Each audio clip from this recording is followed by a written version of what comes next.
Gengs bermaksud memfitnah Presiden Jokowi, bacot Fadlizon di sliding Ferdinand dengan sukses. Hai, jumpa lagi dengan Mimin di sini dan Radio GBFM untuk kalian semua. Langsung aja yuk kita bergabung dengan Syoma.com dan Dina Nur di sana.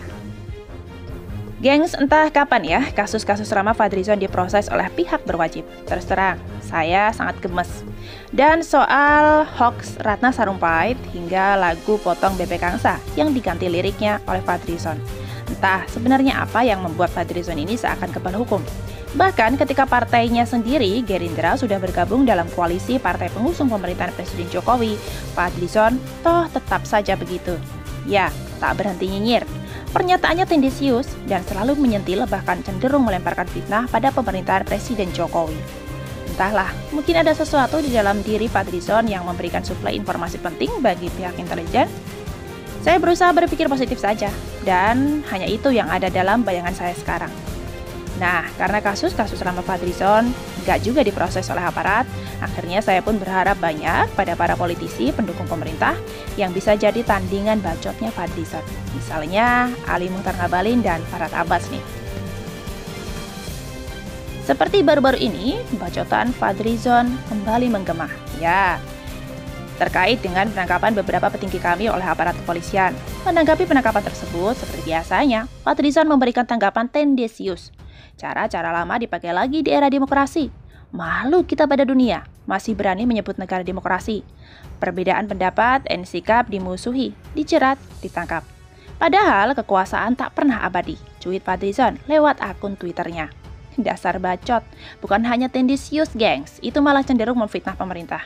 Emangnya aparat kepolisian menangkap itu tanpa bukti-bukti kuat? Apa dalam pikiran Fadlizon seluruh jajaran Polri orang-orangnya bodoh semua? Ingat, Presiden Jokowi tidak pernah mengintervensi proses hukum.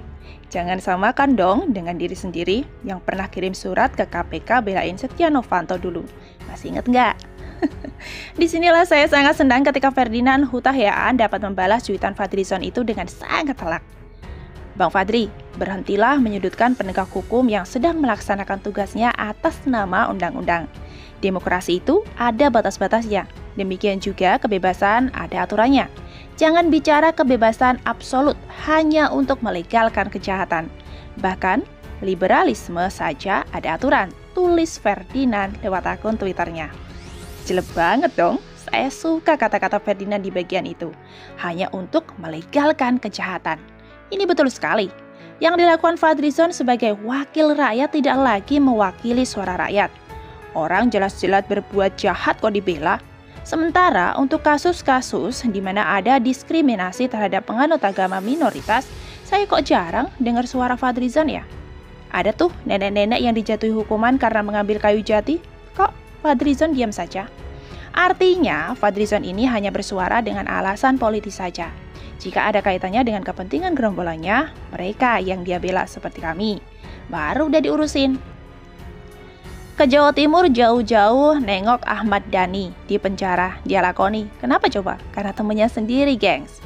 Adanya seledingan dari Ferdinand yang menohok ini saya kira akan membantu makin membuka mata publik terhadap Fadlizon. Mata publik sih udah terbuka lebar terhadap kelakuan Fadlizon. Tinggal menunggu kejatuhannya aja, seperti menunggu buah mangga jatuh dari pohonnya. Capek deh. Kayak gitu. Ya mungkin masyarakat semakin kesini semakin melek ya gitu. Bisa membedakan mana politikus, mana wakil rakyat yang benar-benar bersuara untuk rakyat atau bersuara untuk kepentingannya pribadi. Bagaimana menurut kalian? See you in the next informasi. Ada Mimin dan dari GBFM di sini untuk kalian semua. Jangan lupa bahagia. Indonesia bersatu, bersama kita bisa maju. Bye.